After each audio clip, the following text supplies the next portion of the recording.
ВМРО ДПМН би добиле над 60 пратеници, а СДСМ би завршиле со 20 на пратеници, доколку резултатите од првиот круг на локалните избори се пресликаат на моделот за парламентарни. Ова го покажуваат анализите и проценките од двете партии.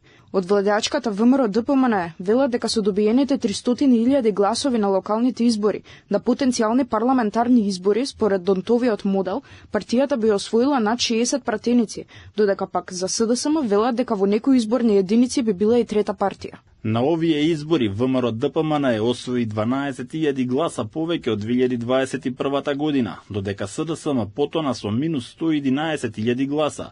Ова е пораз кој најдобро ја отсликува недовербата на граѓаните во нивните промашени политики, неспособно владење и неквалитетни кадри.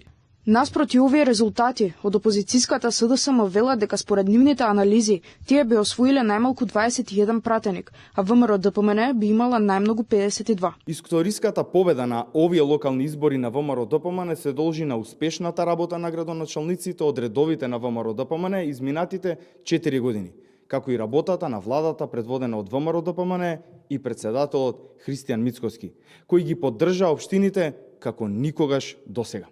Според податоците на Државната изборна комисија, на првиот круг од локалните избори, ВМРО ДПМН и коалицијата освоија 301.720 гласа, додека коалицијата предводена од СДСМ доби 125.758 гласа. Владеачката партија освои 550 советнички места, а опозицијската 230.